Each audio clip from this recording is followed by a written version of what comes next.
کیا ہے؟ ضرب ضرب ہے. کون سا فعل ہے؟ فعل ماضی معروف. اس کو فعل امر بنانے کے لیے کیا کرنا ہوگا؟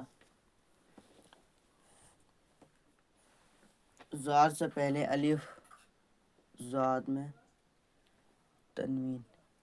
حمزۃ الوصل، اس کو کیا کہتے ہیں؟ حمزۃ الوصل لگانا پڑے گا. کیا لگانا پڑے گا؟ حمزۃ الوصل. حمزۃ الوصل لگانا پڑے گا.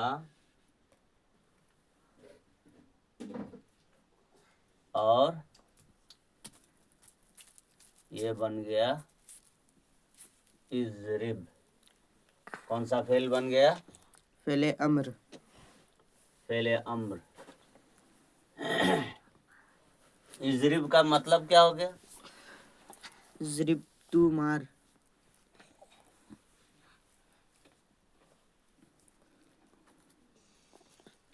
اضرب تو مار.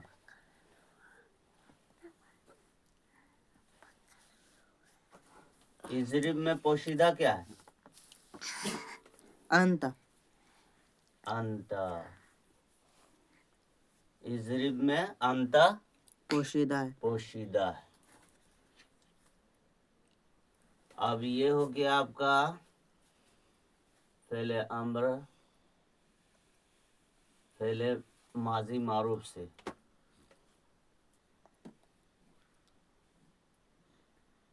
اب فعل مضارع.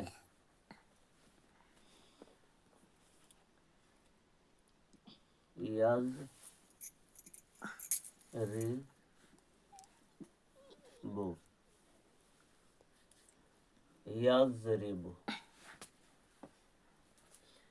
یضرب سے فعل امر کیسے بنے گا؟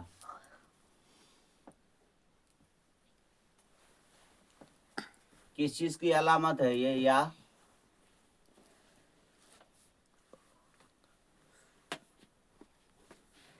یا کیا ہے؟ اس میں یا کیا ہے؟ مضارع کی علامت کتنی ہے؟ دیکھو ابھی تک فعل مضارع کی علامت نہیں معلوم ہے. الف، تا، یا، نون. یہ چار علامت مضارع ہے. ان چار میں سے یہ علامت یا ہے. یہ چار کیا ہے؟ علامت ہے. یہ چار علامتیں کس چیز کی علامت ہے؟ مضارع کی. فعل مضارع کی.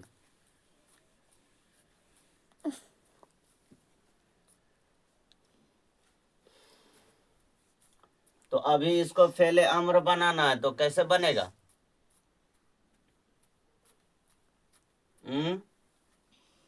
علامت مضارع کو کیا کریں گے؟ علامت مضارع کو ہٹا دیں گے. حذف کر دیں گے، ہٹا دیں گے. اور اس کے بعد حمزۃ الوصل لے آئیں گے. اور اس کے بعد ابھی اس میں کیسے معلوم پڑے گا کہ یہ زواد اس میں الف کے نیچے کیا آئے گا؟ کیسے معلوم پڑے گا؟ کیا دینا ہوگا؟ زیر کیوں دینا ہوگا؟ اس کی کیا پہچان ہے؟ کبھی بھی یہ عین کلمہ کہلاتا ہے. بیچ والا جو ضرب میں عین کلمہ کون سا ہے؟ را ہے. تو عین کلمہ کبھی بھی دیکھنا. عین کلمہ اگر مجرور ہے تو یہاں پہ زیر دیں گے. اگر عین کلمہ مضموم ہے تو یہاں پہ پیش دیں گے. اگر عین کلمہ مفتوح ہے تو یہاں زبر دیں گے. تو ابھی اس کے نیچے کیا دینا ہوگا؟ زیر زیر، کیونکہ عین کلمہ کے نیچے زیر ہے. زیر ہے، تو یہ اب بن گیا فعل امر. فعل امر اضرب. فعل امر بنانے کا طریقہ معلوم پڑا؟ ہاں. فعل امر بنانے کا طریقہ لو بناؤ. فعل امر بناؤ تو لکھو. لکھو.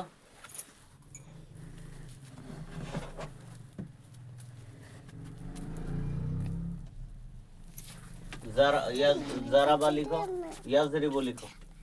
فعل مضارع معروف پہلا صیغہ. یضرب. بیٹھو ٹھیک سے بیٹھو، ٹھیک سے بیٹھو، لکھو.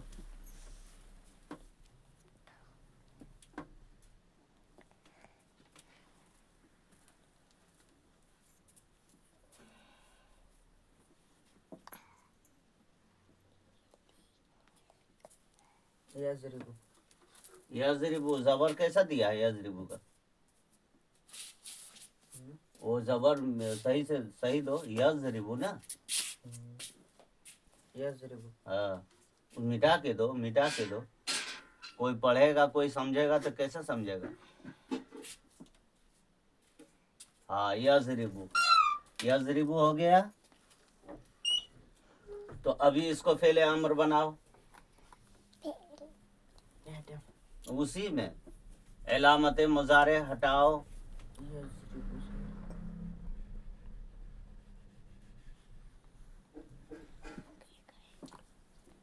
حمزۃ الوصل کیا ہے یہ؟ حمزۃ الوصل. حمزۃ الوصل. ہاں اضرب. الف حمزۃ الوصل کے نیچے زیر کیوں لگا؟ کیونکہ عین کلمہ میں زیر ہے. عین کلمہ کے نیچے زیر ہے.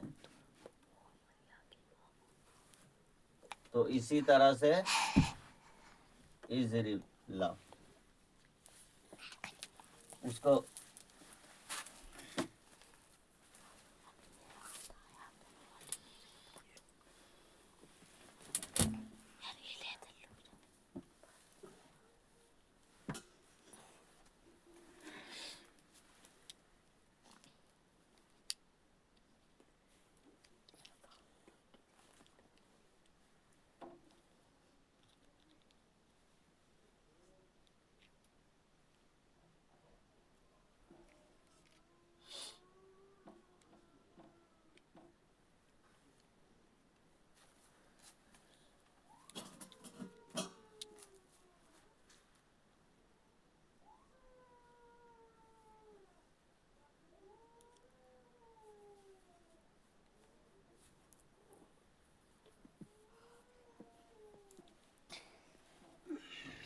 پڑھو کیا؟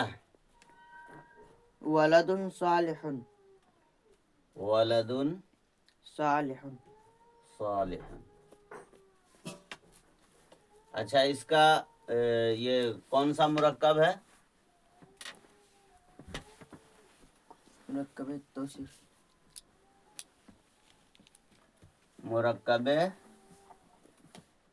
توصیفی. مرکب کیا ہے؟ ولد. نہیں،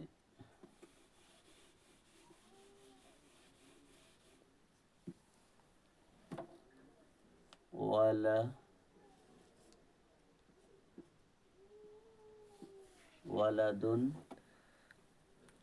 صالح. صالح.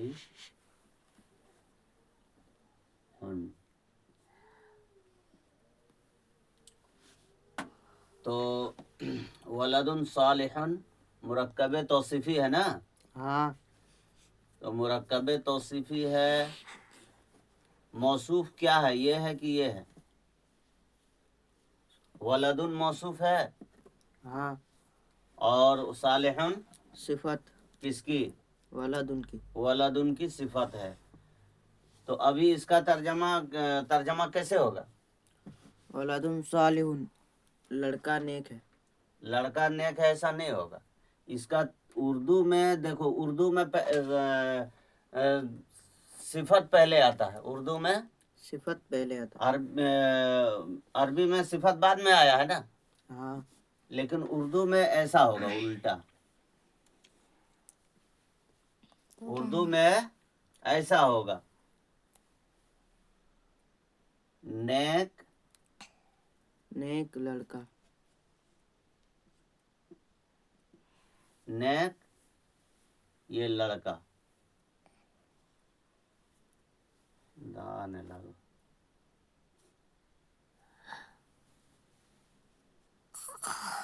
لڑکا.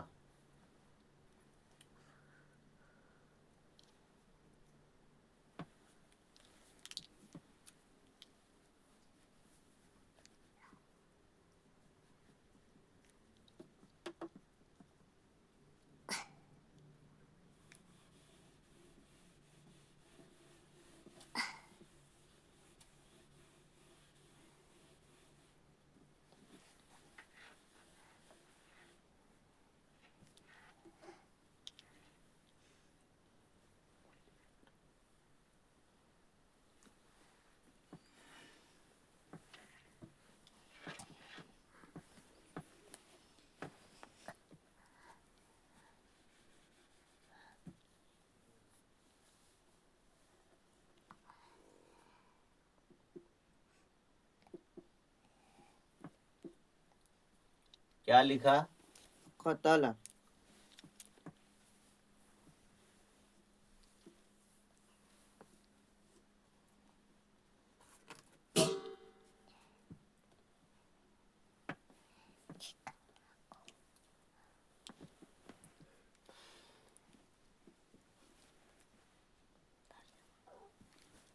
قتل داؤد قتل داؤد قتل داؤد جالوت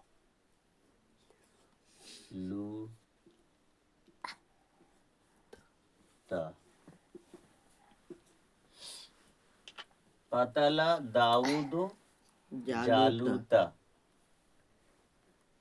جالوت. قتل کیا ہے؟ فعل قتل فعل ہے، داؤد فاعل جالوت مفعول داؤد فاعل ہے نا. کیا پہچان ہے؟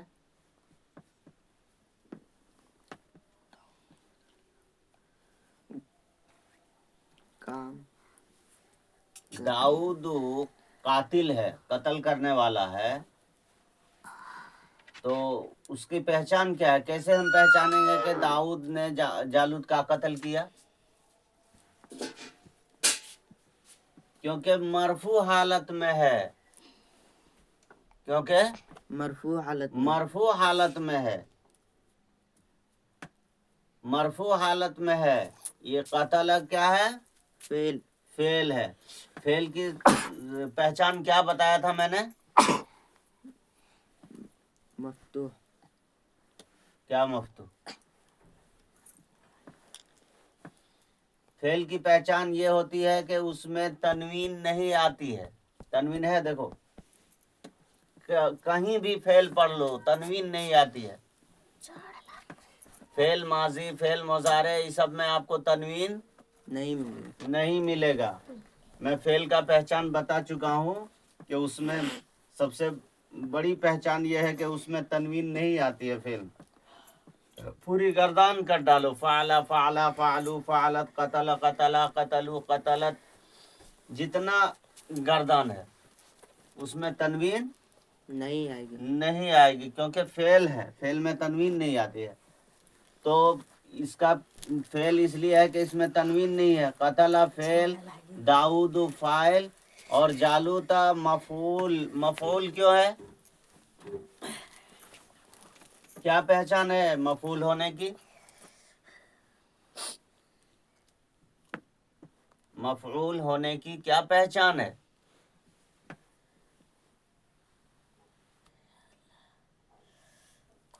کیا پہچان ہے ہمارا؟ اقرا کیا پہچان ہے؟ یہ پہچان ہے، یہ منصوب ہے. مفعول ہمیشہ منصوب ہوتا ہے. یہ بار بار سمجھا رہا ہوں، پھر آسان عربی گرامر کبھی نہیں کھولتا.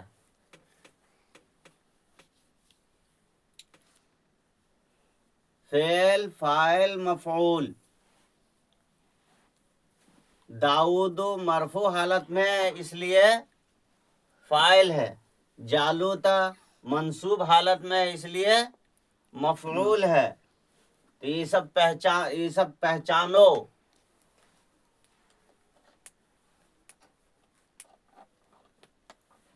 دیکھو کتنی اہم بات ہے. نماز میں کچھ بھی کھڑے ہو کر کے پڑھ دیتے ہو، اگر صحیح سے پڑھنا نہیں آئے گا، سمجھ کر پڑھو گے نہیں، قرآن سمجھ کر پڑھو گے نہیں، تھوڑی سی اگر غلطی کر دو گے، دیکھو ادھر دھیان دو، تھوڑی سی اگر غلطی کر دو گے، قتل داؤد اگر کر دیا اور جالوت تو کر دیا تو معاملہ الٹا ہو گیا. جالوت نے داؤد کا قتل کر دیا.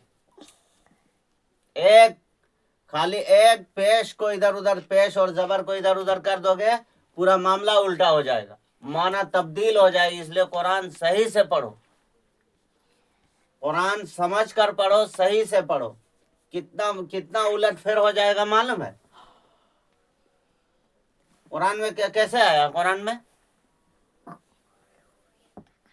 قتل داؤد جالوت آیا. اگر تھوڑا سا مسٹیک کر دیا، قتل داؤد جالوت تو کر دیا،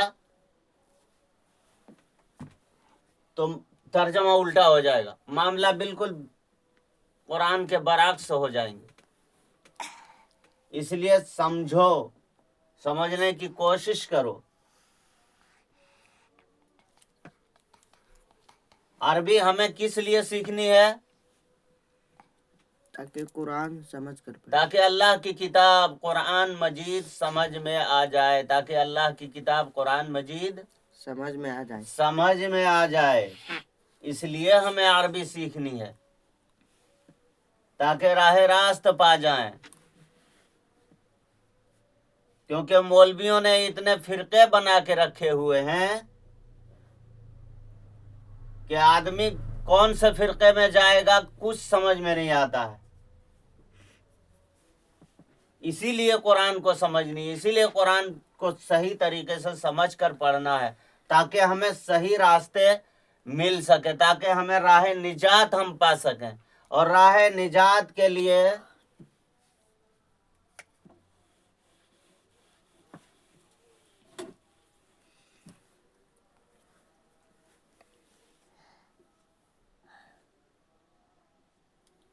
راہ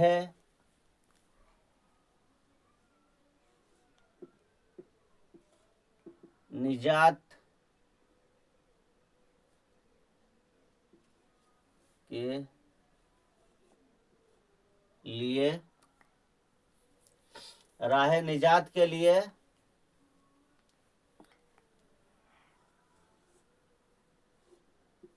صرف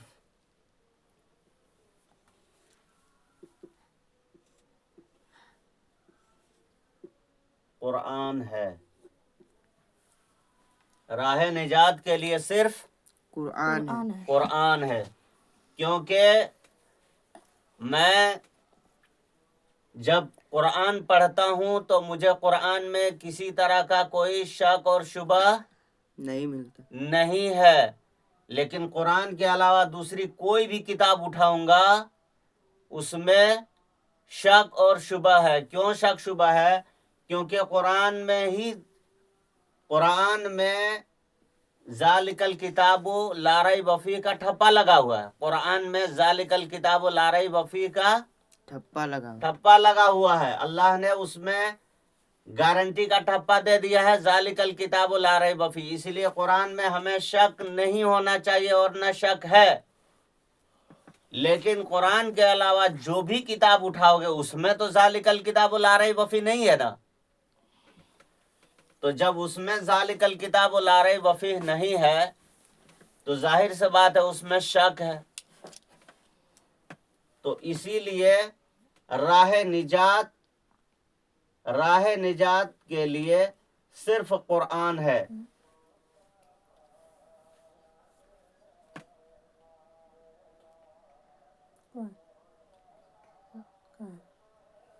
وما علینا الا البلاغ المبین.